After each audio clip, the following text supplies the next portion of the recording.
Wadkar, heads educational consultant from Bangalore. Ma'am, please. Thank you so much, Dr. Raja. Am I audible? I can Yes, go ma'am. ahead. Please make Great. it within 5 minutes, ma'am, please. Sure, definitely.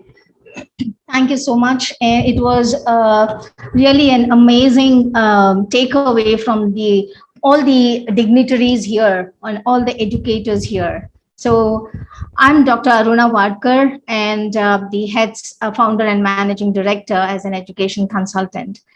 A very good evening, morning, afternoon to one and all, as the eminent personalities across the globe are present here as guests, as chief guests on the platform of the International Virtual Conference. Thank you to all the organizers here for American International Education Federation, Dr. Raja Rao, for inviting and providing an opportunity to share my point of views on addressing the unemployment. Yes, from the time at it's almost 2 to 2.5 hours, I've been, a lot of points that has been, a takeaway from each one of the educators here or the dignitaries here. What do we, addressing? We are addressing the unemployment. What is actually an unemployment, and especially the crucial issue of the current situation. And also, it is a global issue too.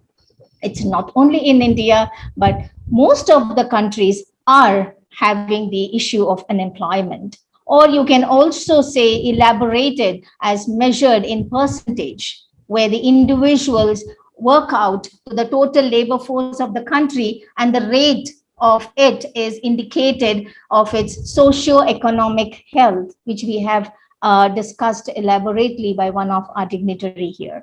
When we talk about unemployment, we had we have n number of various unemployment that we see. Like you have the structural unemployment, which gives you geographical immobility, occupational, technological, and structural change in economy. At the same time, frictional unemployment.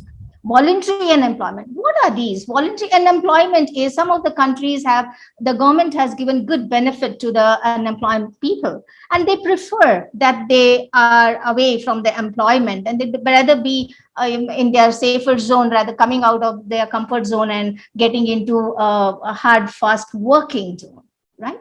So, but then the cyclical and unemployment, when we call it as the laid off period during the recessions, which led to the unemployment. So many people were sacked because the companies are not working. The outsourcing have gone. The self-employment, what they were doing also is not to that extent. As we discussed earlier, one of my fellow friends said, seasonal unemployment. Yes, it is the seasonal changes in the job nature, because we are the country where we cater to industries, the fruit picking, tourism, hospitality. Everywhere you go, there is a difference in the unemployment when we talk about it. And the very, very important aspect is the youth unemployment. When we talk about youth unemployment, approximately 75% or above million people are globally neither unemployed nor undertaking education. Why? Where is the gap?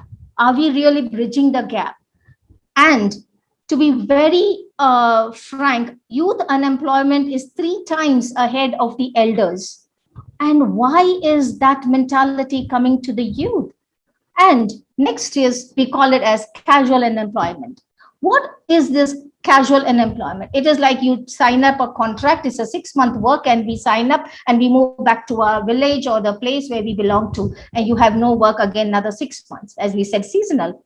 Then again, we have chronic unemployment. What is that? Where a country or a state or a district is suffering a long term of unemployment, then what happens?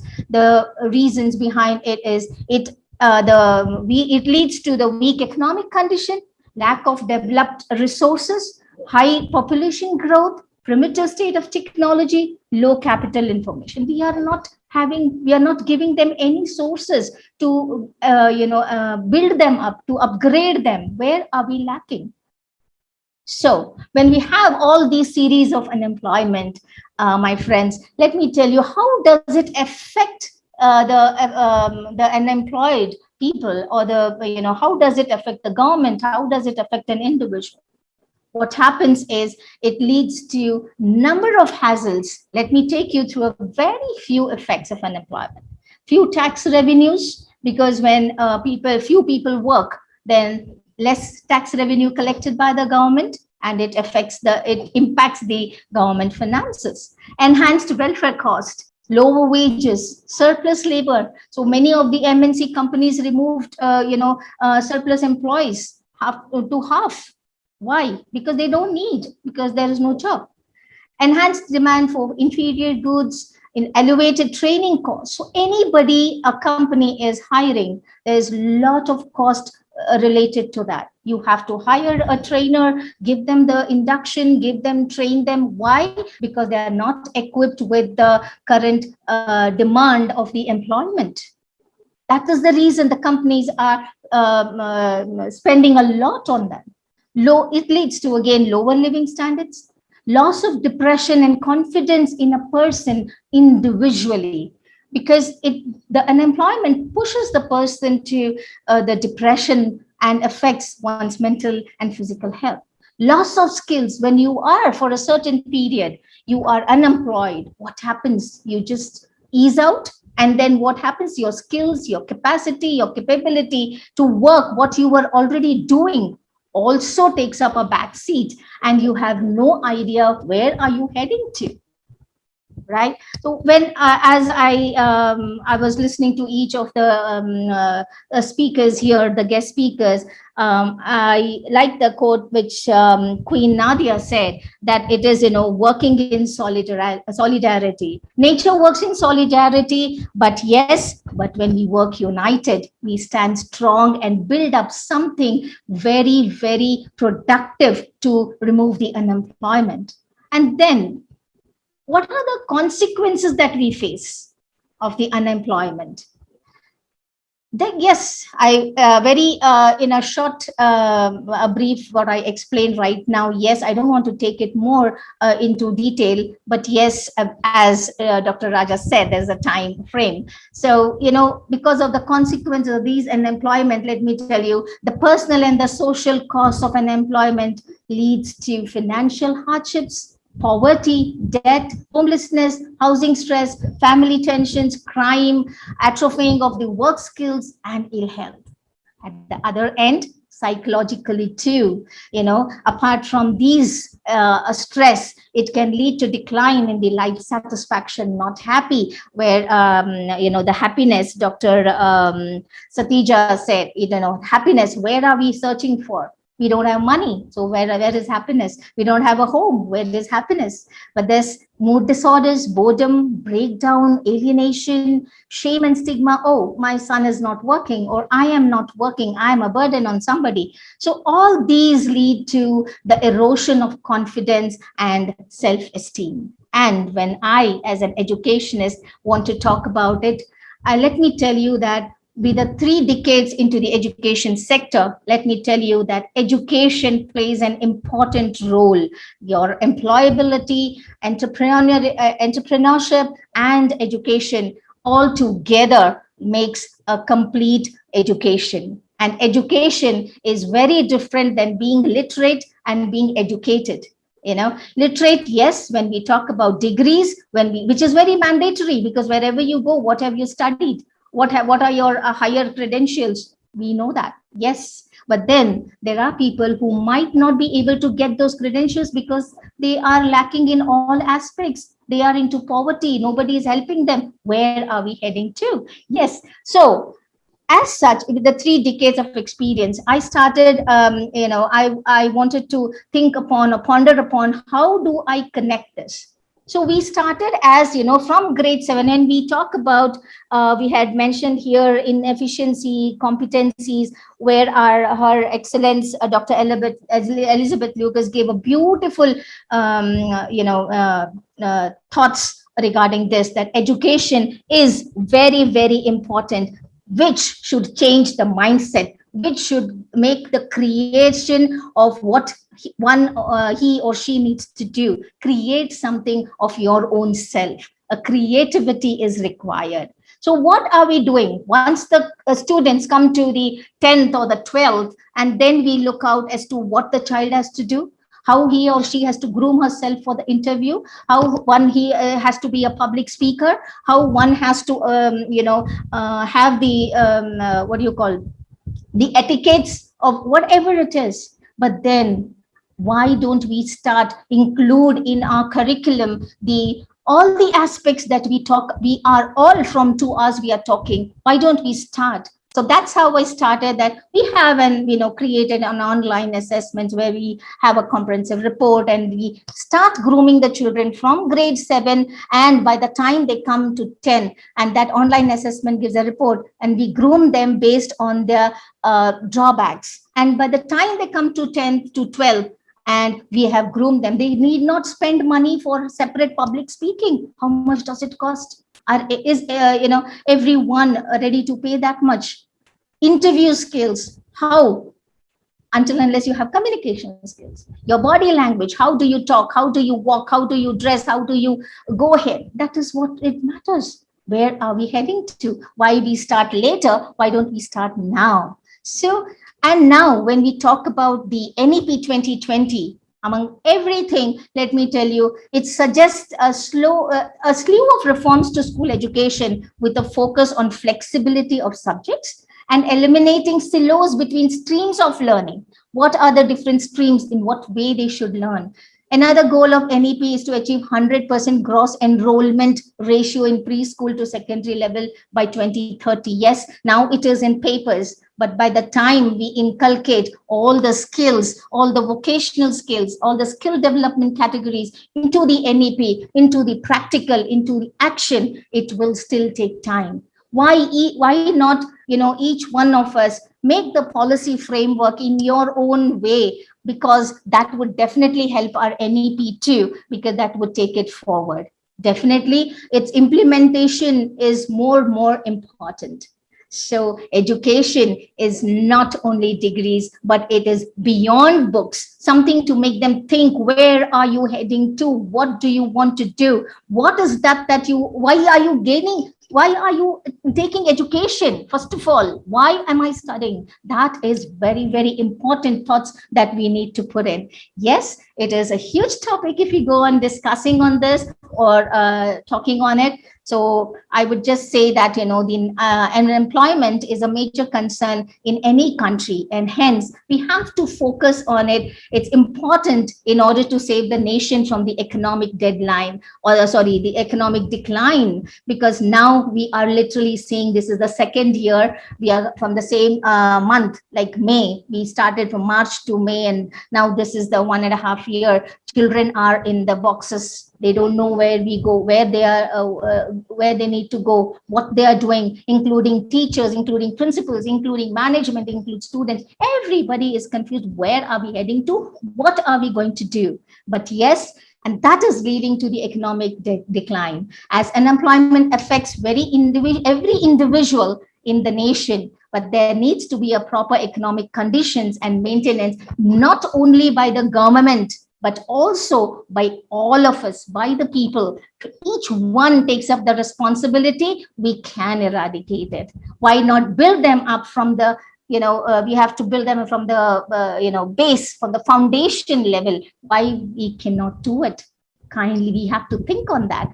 And unemployment being a major crisis may bury the economic condition of the complete nation. But however, there are certain strategies which we can definitely be bringing into force to the reducing of the unemployment. Just a few very quickly. Strategy 1, it is the use of labor-intensive technology. Strategy 2, as my other friend said, accelerating investment in agriculture.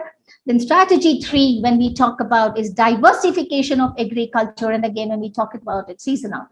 Strategy 4 is labor intensive industrial growth. Strategy 5, services and employment growth. When we are giving services, give 100%. It reaches them, it makes them think, it makes them do something, yes, I want to do.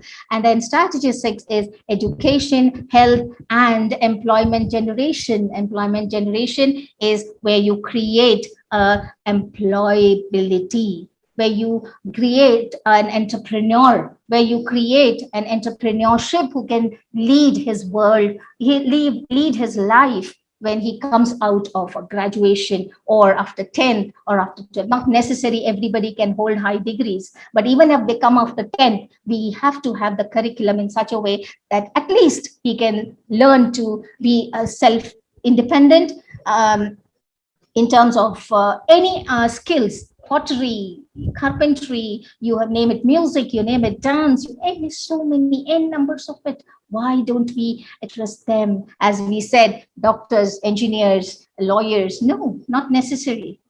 And the life should teach them, and life will teach them, and that is where we really have to be focused as to how do we address the unemployment, where it starts from the foundational to the education. Because when the foundational, I mean, is we spoon feed our children, but then we don't even tell them that, okay, pick up this plate and keep it there.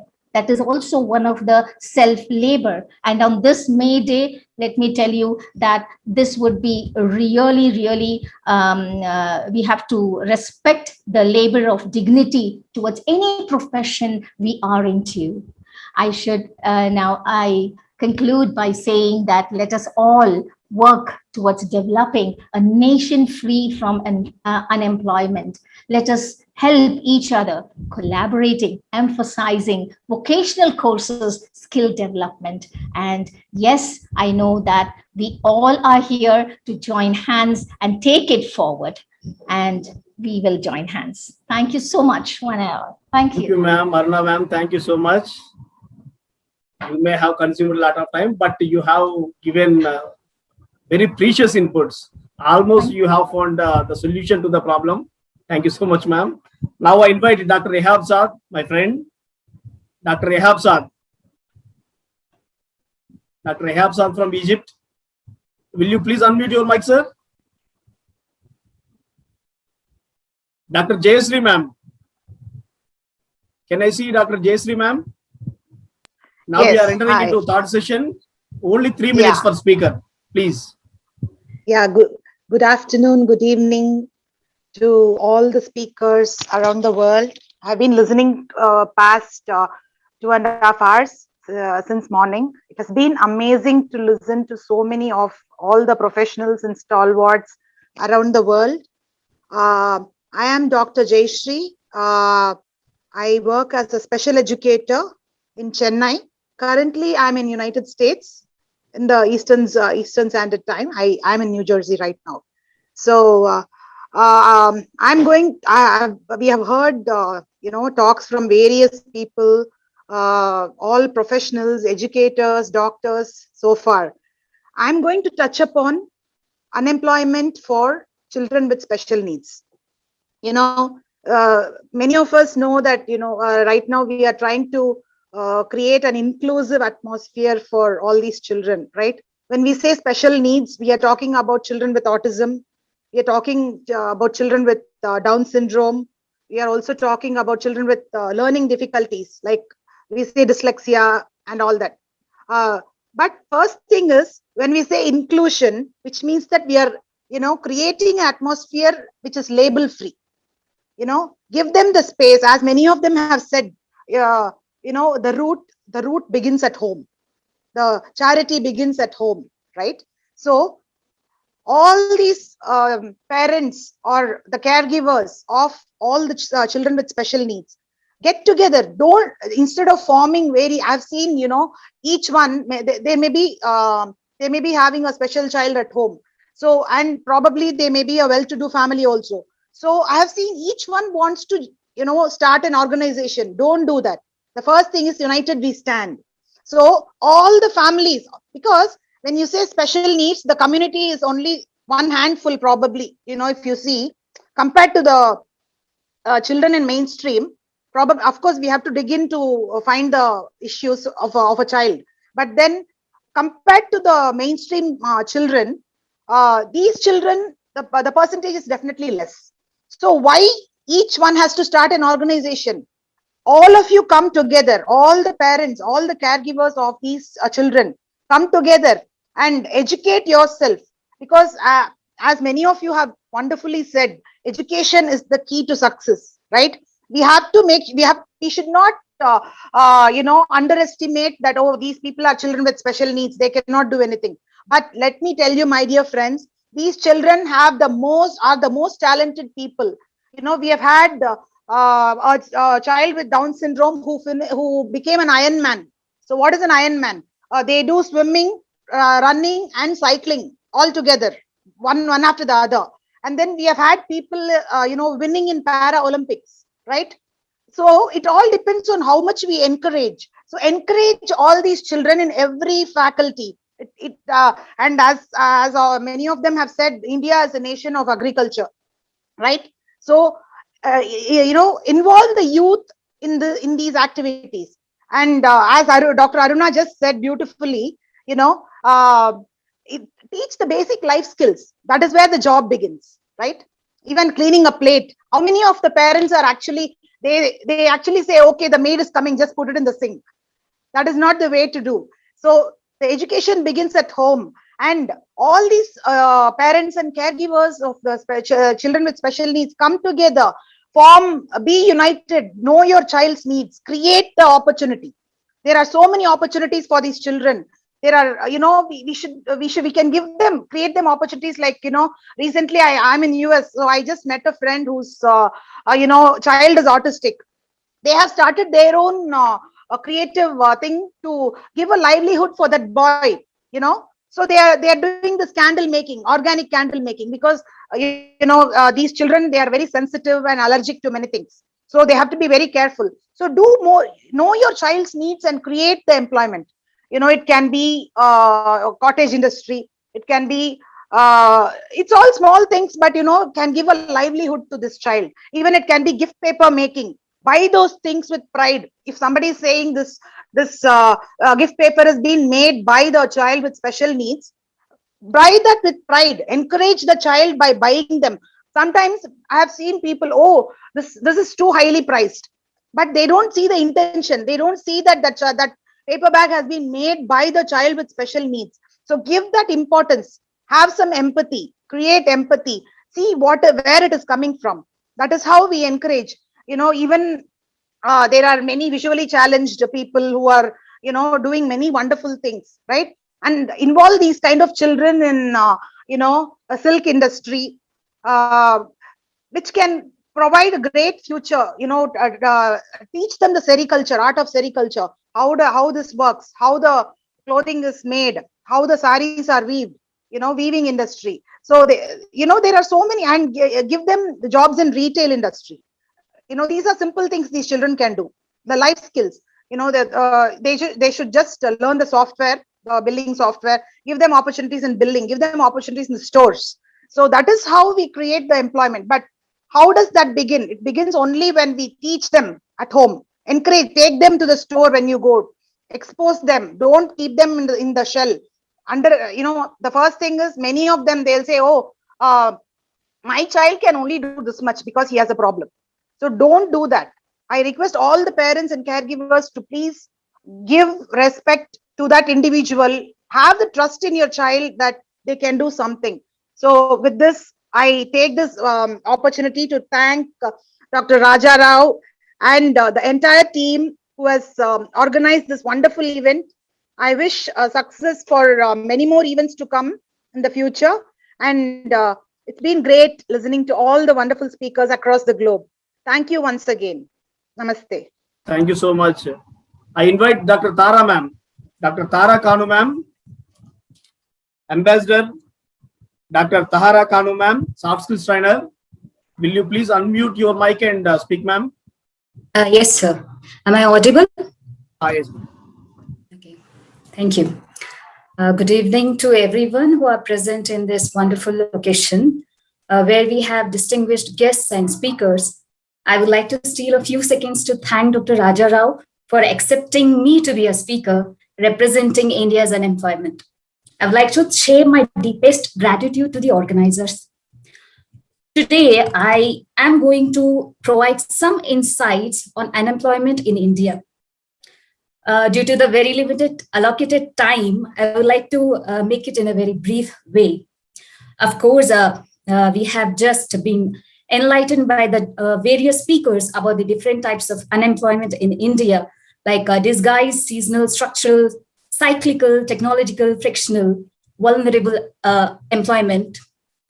And we have also been, discussed about the causes of unemployment in India. That is because of the increasing population of the country, low emphasis on educational and vocational skills of the working class, less government support with legal complexities and low infrastructure, less financial and market support to small-scale industries, a large amount of workforce working in unorganized sectors, lack of educational skills for relevant employment, more focus on theoretical knowledge than practical knowledge, complex licensing on business and lower investments, low productivity of the agriculture sector, which is the backbone of the Indian economy, less participation of women in the workforce. Of course, even we were enlightened of related to about the impact of unemployment in India. There is a direct connection of poverty to unemployment in the country, indulgence in illegal activities due to money shortage, and thus increase in crime.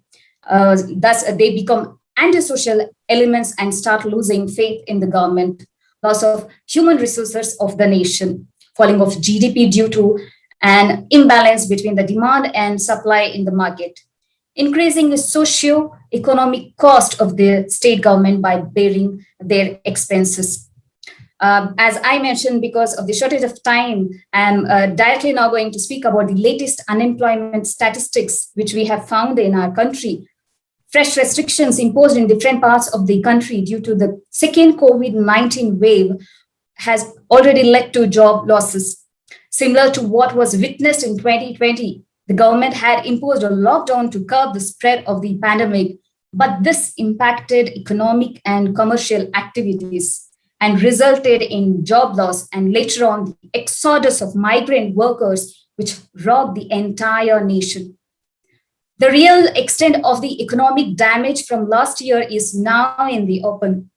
The biggest loss of employment in 2020 to 2021 was suffered by salaried employees, as opposed to the popular belief that they were the safest in terms of security of employment. And earning during the COVID-19 lockdown and subsequent restrictions of last year. The situation is most likely to further deteriorate in the absence of any comprehensive job retention program. And the latest round of restrictions on people and businesses being imposed by authorities across the country in response to the second deadly nationwide coronavirus wave. According to the Center for Monitoring Indian Economy data, the survey which was started in 2016, and since then, the April's unemployment rate of 23.5% is the highest ever. The unemployment rate in urban India stood at 24.95%, while in rural India, it was 22.89%. After 5 weeks of coronavirus lockdown, India's unemployment rate rose to 26.2% in the third week of April 2021. The national lockdown did not just throw 72 million out of the labor force, but it also drove another 85 million to some kind of desperation to look for jobs in the midst of a national lockdown when none were available. This desperation suggests that people were highly vulnerable to a loss of livelihood caused by the national lockdown. We all know that India is battling the second wave of COVID cases, and the states imposed restrictions to curb the spread of infections. But the unemployment rate has inched up, especially in April 2021.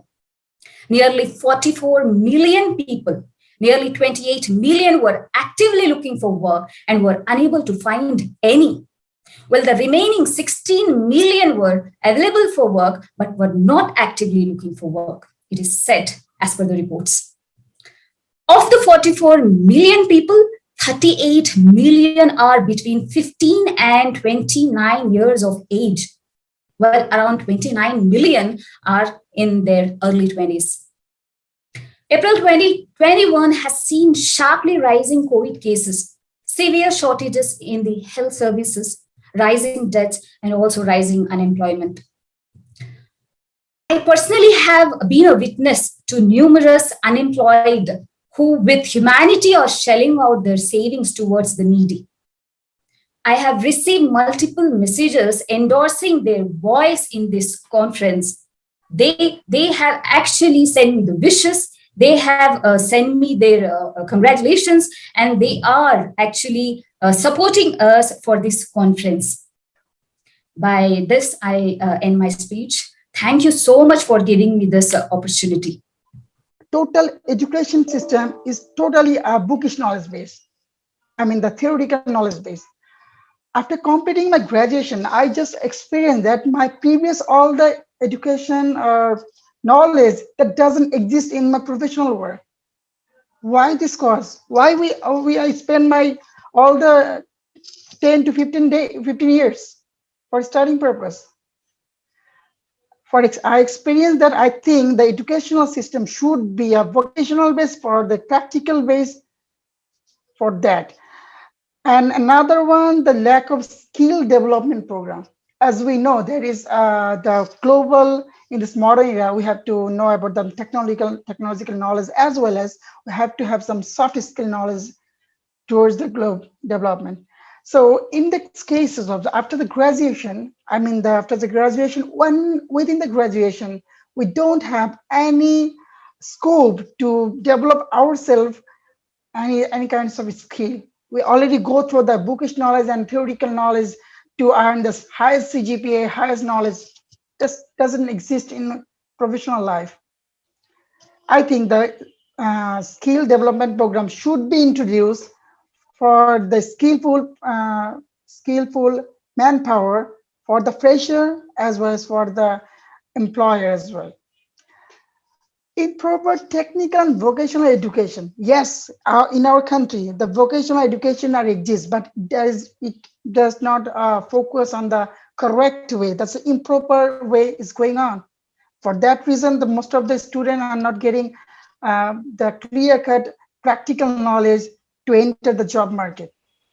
So I think this is not good enough to be an effective manpower. Another one I have to talk about is lack of skilled teachers. I'm sorry, I respect all the teachers, but at the same time, we have to think about the practical needed, what we have to do for the student to the professional field. Our teachers already always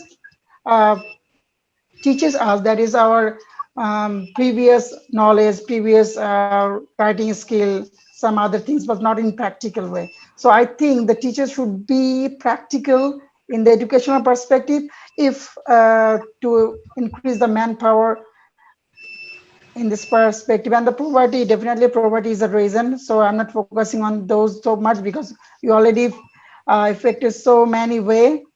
So increase in population, yes. As we know, Bangladesh is one of the increasing population growth rate with the India as well. But at the same time, the Rohingya refugees have come in our country. So the rate is too high, and day by day it is increasing. So I think this is one of the greatest cost for the unemployment problem in our country. And yes, everyone talk about the agriculture and seasonal occupation. I'm not focusing on that too much. Lack of positive belief and outcome. Well, Bangladesh is based with a serious problem in illiteracy accompanied by the supervisional. This problem is posing a great obstacles all around the development and the progress of the country. Most of the people of there follow the negative attitude towards the life, and mostly to be believe in the fortune, that leave everything to the God.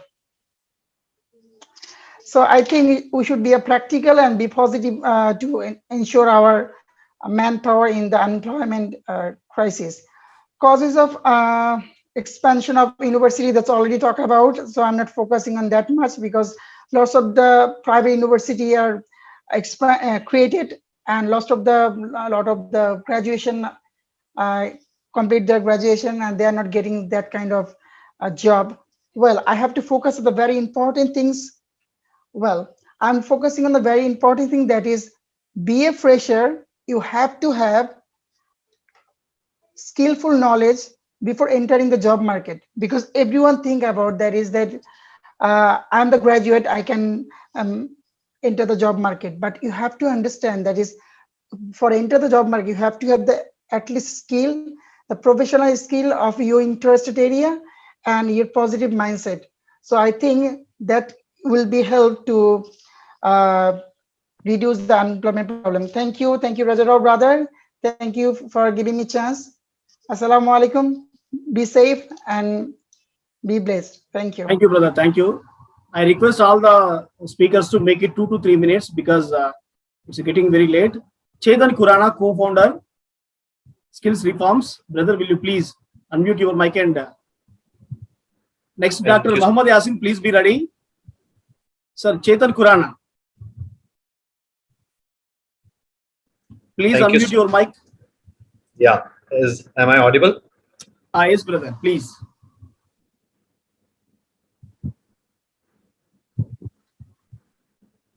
Hi, am I audible? Yes, brother. Hi. So at the outset, I would like to thank World Peace Commission and American International Education Federation for giving me this opportunity to put across my views across all the esteemed speakers and wonderful viewers from all across the world. I am Chetan Khurana, an alumni of IIM Lucknow, co-founder of Skills Reform and a lifelong learner. In last 2 decades, we collectively proudly kept celebrating our economic growth of our respective nations without looking at and questioning the source of it. In most nations, measure of growth was GDP and not the employment. So what gets measured gets managed. But have we retrospected what all contributed towards this growth? We started selling water, GDP went up. We are now selling air during this pandemic in the form of oxygen. Numbers are rolling up. We might sell sunlight tomorrow, maybe in the form of vitamin D capsules. GDP surely gets a boost. These are natural gifts and should be available to everyone, shouldn't they? And then we complain about nature is working against humanity. Remember Newton's third law. We have been making these mistakes of focusing on growth without solving the problem of understanding the precious resources: people, planet, prosperity, and peace. Rather, we were busy focusing on erroneous assumptions, policies, and priorities. The year 2020 has exposed structural weaknesses in institutions and economies and has widened inequalities across the globe. Let me present some stats to you. In December 2020, the unemployment rate in India was 9.06%. China was 5.3%. USA 6.2%, and South Africa 32.5%. People who were already disadvantaged have been hit particularly hard. We are at the cusp of fifth industrial revolution. There is a growing mismatch between people's current skills and those needed for the jobs. Let me give you one more stats from India. 3,700 PhD holders, 50,000 graduates, 28,000 postgraduates, have applied for 62 posts of messengers in UP Police before the pandemic. And we have a huge population of 1.2 billion youth globally who are either looking at all these problems very closely or are witnessing it. Now look at the solution, looking at the time also, how we at Skills Reform are trying to resolve these problems by collaborating with government, industries, small and medium enterprises, startups, and educational institutes across the globe to get funds, work together to create robust policies and models to solve the skilling problems at source. Some of the initiatives that we have taken are like 21st century skills training for students, reskilling and upskilling teachers and parents, mentoring working professionals to help them explore the right career opportunities and change the career path if required. I know skilling and upskilling alone will certainly not solve all the wealth and social inequalities. If upskilling, innovation, entrepreneurship, initiatives are widespread and inclusive, more people can raise their productivity, leading to maybe better job options and 100% creating more jobs for others, which in turn helps us to reduce wage inequalities, especially those created by skill-biased technological change. We are cracking the puzzle of unemployment here. We are trying from our side, we are trying to generate more jobs, guiding students that there are no dream jobs. There are matching jobs to your skill that we are certainly at Skills Reform are ready to hone it. Mentoring working professionals and help them grow in the field of their interest. And last, generating innovative, sustainable ideas with future workforce. Looking at the time, you can see all the details about what all we do on our website, www.skillsreform.com, and our contact details are also there, and we would be happy to collaborate with you. Let's together contribute our share towards people, planet, prosperity, and peace. Thank you so much. Thank you, brother. Thank you so much. Really, you have given a wonderful perspective. Happy to see you, brother. Dr. Muhammad Yasin. I invite Dr. Muhammad Yasin to share your views on this, brother. Dr. Muhammad Yasin. Thank you, sir. Can I share my PowerPoint? Okay, sir, but please complete it in 2 to 3 minutes, inshallah, 2 to 3 minutes. Okay, sir, you can. Thank you. Yes, you can share, sir. Okay,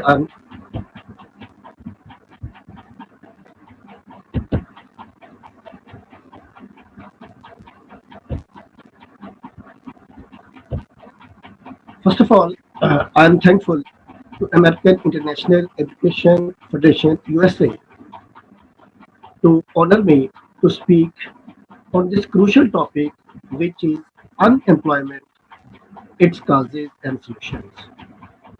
I am Dr. Muhammad Yasin, Assistant Professor, Islamic Studies, National Textile University, Faisalabad, Pakistan. And I will try my level best to wind up within 2 to 3 minutes, because I just made only few important things, which are general things concerned to the unemployment. If we see that unemployment is a malady of all the societies, which is leading to the spread innumerable evils and all kinds of crimes. Unfortunately, the unemployment rate is steadily rising. Nowadays, wherever we look, the cry of unemployment is ever dropping. Look at the irony of situation.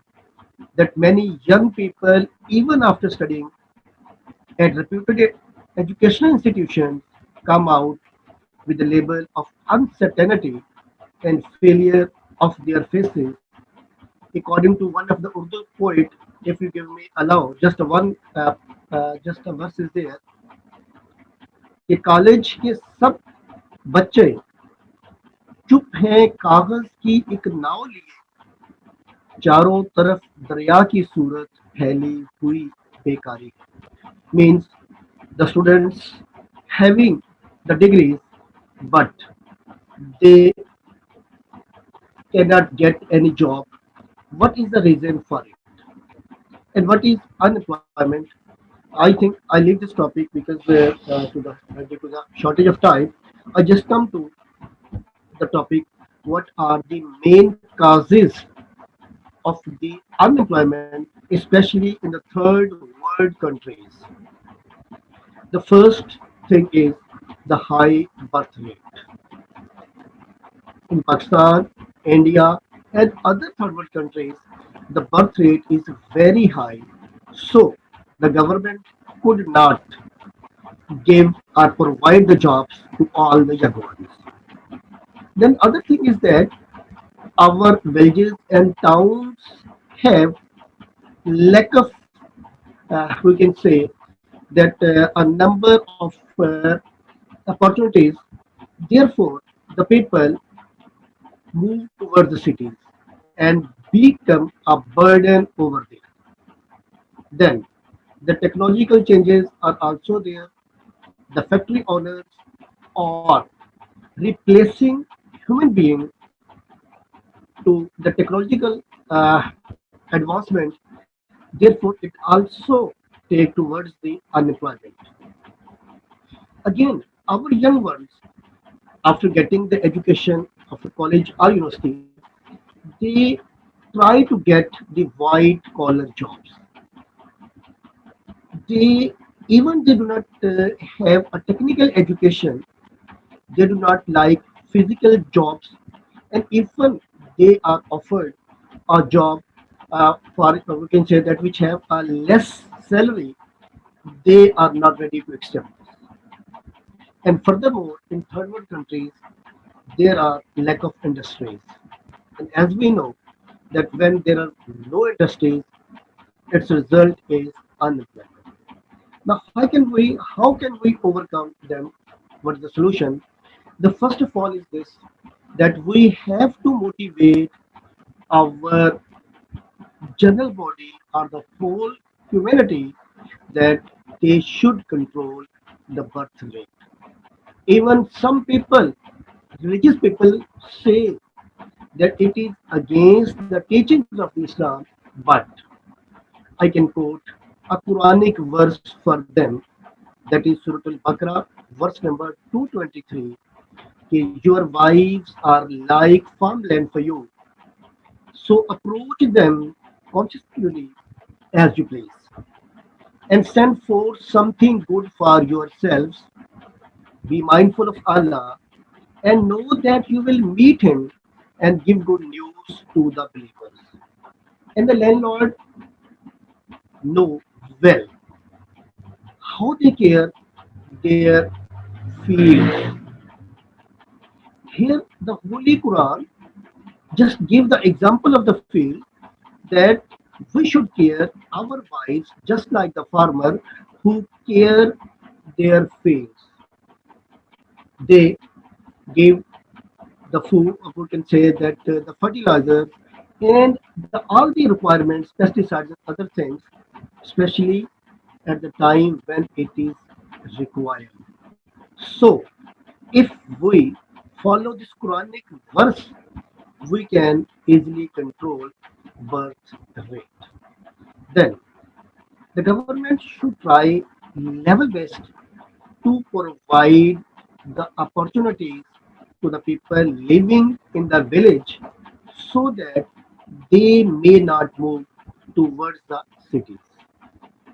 And technical education should be started in every institution so that after getting the education, the students may not run behind the jobs, rather they should try to start a business even on a small scale.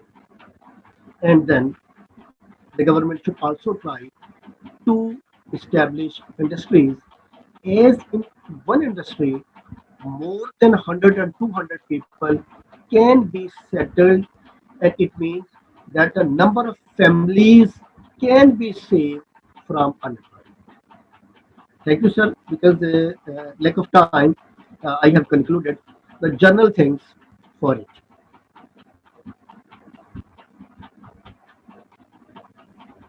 Thank you, sir. Thank you so much. Thank you so much, sir. Dr. Deepti Joshi. I invite Dr. Deepti Joshi